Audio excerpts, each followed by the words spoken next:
The Patriots have been waiting a long time for this one, to see those Colts again. TGIF, everybody. Thanks for starting your weekend with us alongside Skip Bayless. I'm Molly Karam here in studio. Stephen A. joining us from Miami. Gentlemen, good morning. Good morning. How y'all doing? How's our man Dwayne Wade doing down there in Miami? That's what I want to know. Well, I'll give you that answer this afternoon. I don't know that as of yet. Oh, you're going to see him today? Oh, I thought it was yesterday. Okay, I got it. But you are going to interview him? I'll see him today. Good. All right. Yes, I am. Onward and upward. All right, we got a lot to get into, fellas. Let's work. Let's roll. Is a rematch of the AFC Championship game, also known as the Deflategate game, where the Patriots beat the Colts 45-7. The Pats are now 4-0, including playoffs against the Colts since Andrew Luck entered the NFL in 2012. Colts owner Jim Irsay says he expects Luck to play on Sunday. Now, according to odds makers, New England opened as a 6.5-point favorite, and that line has gone up to 10 points. Stephen A., what are you expecting on Sunday night? Well, I expect, something close to a blowout, maybe not a complete blowout. I think the New England Patriots ultimately will pull away, and I think they're going to win this game by a score along the lines of 37-21, maybe 37-23. But I think they're going to put up a bunch of points. I think they're going to go at the Indianapolis Colts. I think we're going to see Brady's A game. I think the Indianapolis Colts will definitely try to respond, but I don't think they're going to be nearly as effective. I think retribution kicks in here. There's no doubt in my mind. They can downplay it all they want to, but Tom Brady is not going to just let this shove aside. This is not just another game to him, and certainly it's not about targeting the Indianapolis Colts from the perspective of, I'm quite sure they didn't mean to target Tom Brady per se. They were just pointing out something that they believed to be unfair when it came to Bill Belichick and the New England Patriots. But nevertheless, the residue effect of it all was an off season in which Tom Brady, the reigning defending Super Bowl champion quarterback, a four-time Super Bowl champion, a future first ballot Hall of Famer, has spent the entire offseason as a Super Bowl champion having to talk about deflated footballs. Barely anybody has been really focused on the fact that this guy is walking around as the champion. Instead, he's walking around as the guy who was suspended for 4 games by Roger Goodell in the National Football League, ultimately appealed that suspension, got it essentially overturned by a federal judge. That's the Tom Brady that we've been talking about for far too long, since that game in February, as opposed to the reigning defending Super Bowl champion that he is. I think that has annoyed him. I think that he's been waiting for this game, and I think that everybody else in the nation has been waiting for this game as well. I expect New England to rally around him and to pretty much have their way. If the Indianapolis Colts are able to engage in some kind of ball control where somebody like Frank Gore, who had absolutely nothing to do with any of this, goes out there and plays lights out and assists in moving the chains, then that will help Indianapolis, because they're going to keep the ball out of Tom Brady's hands to some degree. But it won't be something that can happen throughout the game. I think Tom Brady touches the football just as much as he needs to, and I think New England pulls away somewhere along the lines, like I said, 37-21 and 37-23. But it'll be by at least 14 points. Either 21 or 23. That's interesting. So you think the Colts might have a little better game than you think they might actually get from 21 up to 23? Okay. Yeah, maybe. Right, maybe. Give or take 2 points, but that's about it. They're losing by at least 14 points. Okay. The case you're making is for stronger than 14 points. So I must tell you, I'm very surprised by your score. You're making a 48-14 kind of case for Tom Brady and company for all the reasons we all know. Is that fair to say? No, I don't look at it that way, because I think about a guy like a Frank Gore. You know, if he's able to run the football effectively, then you're going to get your hands on the ball only but so much. Okay. That's what I'm thinking. He'll be able to chew up some of the clock, so Patriots won't have the ball as much. All right, look. Everything about this game screams revenge blowout. Everything about it. I can make no case for the Colts right now. Stephen A., you talked about Tom Brady bringing his A-plus game, or his A game. It's going to be A-plus. And I'm told by people close to him he is out of his mind for this game. Like this is it for him. This is Super Bowl-esque for Tom Brady, because clearly he wants to take it out. He wants to deflate the Indianapolis Colts just the way he's tried to deflate every team on this schedule. And you know and I know, if the Patriots quickly get the upper hand, there will be no taking foot off gas in this game. If they can score 60, they will try to score 60. And by the way, I want to make this clear to everybody. I hope they score 60. I want to see 60-0. That would make me happy. Happier than maybe even a Cowboy victory. That would make 60-0. That's what I want to see when we get back in here on Monday morning. I want to talk about 60-0. But I don't think I'm going to be talking about 60-0. This is the classic syndrome. I mentioned this earlier this week of everybody says.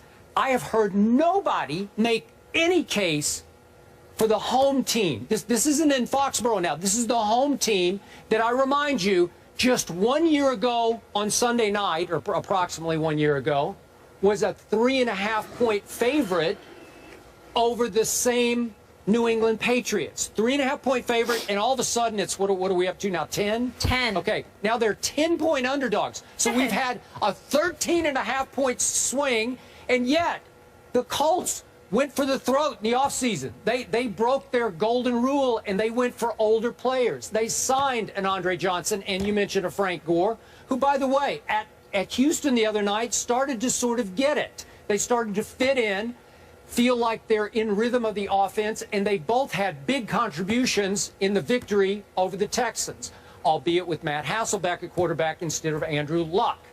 But, Stephen A., what a great spot this is for Andrew Luckless, who's been absolutely luckless against Tom Brady. He's lost 4 games to Tom Brady by an average score of 48-17.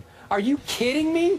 The Andrew Luck, first ballot Hall of Famer, has lost 4 times by an average score, blowout score of 48-17. So all of a sudden, he's got a bum shoulder. They say it's not as bad as we thought. It's not, in need of surgery.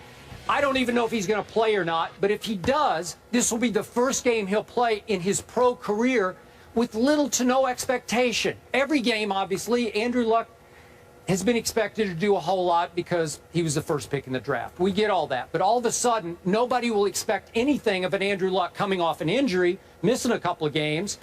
And I would expect him to do pretty well. I'm with you. I would expect them to be handing off a lot to a Frank Gore who could control the clock a little bit. Would I be shocked if Frank Gore, they've gone 39 straight games, have the Colts without a 100-yard rusher. Would I be shocked if Frank Gore broke that streak?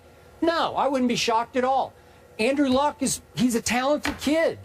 T.Y. Hilton's a little nicked up. He's been limited in practice, but could Kobe Fleener suddenly get back involved against a New England defense that I consider pretty good but not great? Sure he could.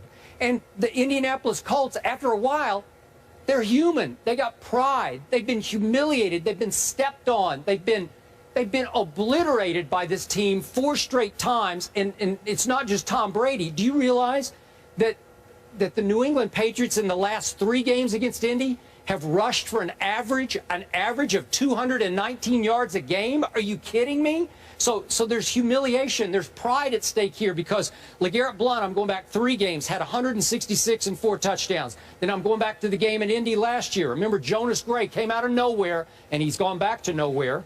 He had 201 yards rushing. Yeah, 201 and 4 touchdowns. And then LeGarrette Blount in the AFC title game had 148 yards. This is embarrassing. This is humiliating. And I'm just thinking that on pure pride alone, this is a pro football team. It will rise up and play well and hang in this game. Again, I love the Patriots, but we haven't even talked about it all week on this show because nobody really cares outside of Patriot Nation. Tom Brady lost his left tackle at Dallas. Nate Solder. Nate Solder is gone, tore his biceps tendon. And that's trust me, I've had it, and it's a long rehab injury. And God bless him. But all of a sudden, there's no way he's coming back for the rest of this year. So Marcus Cannon is their kind of do-it-all sub-lineman who's under a pretty good contract, actually, and he did a nice job in the second half at Dallas.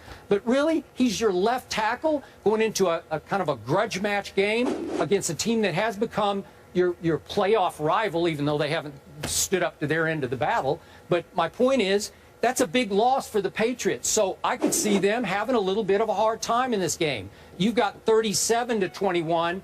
I'm going to go 10 points fewer. I'm going to go down to 27-21 Patriots. Not picking the Colts. I'm just saying, if I'm a bet man, used to be, not anymore, I would take 10 points, because the golden rule in any NFL game when you're betting is, you give me double digits, especially for a home team, I'm going to take that. I don't care what 2000 style mission Tom Brady's on. It's just too many points to give a visiting team in a National Football League game between two, I'm not saying the Colts are bad. They're pretty good. They've won 3 in a row. So I'm sorry, I don't see 10-point spread.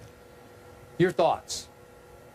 Well, I just see it. I see it because we've mentioned the past, like you said, how the Patriots have dominated them. Well, what's the biggest reason why? You're looking at the players. I'm looking at the execution. I'm looking at the difference between Bill Belichick and Chuck Pagano. Mm-hmm. We both like Chuck Pagano. We're incredibly fond of him. Yep. But let's face reality. He's got a lot to prove. Listen, the last 3 years, they went from a wild card game to a divisional playoff game to an AFC championship game.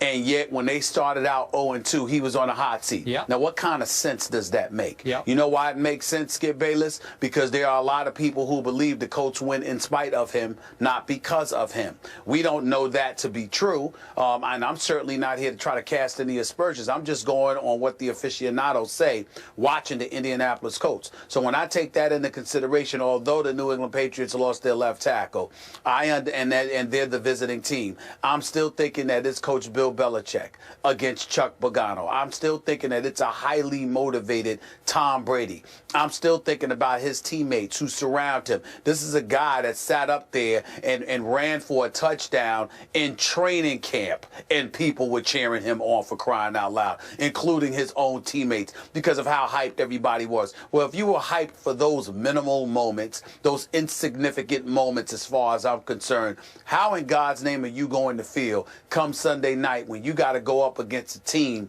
deemed responsible for instigating this whole Deflategate mess, which has now spanned 10 months and counting?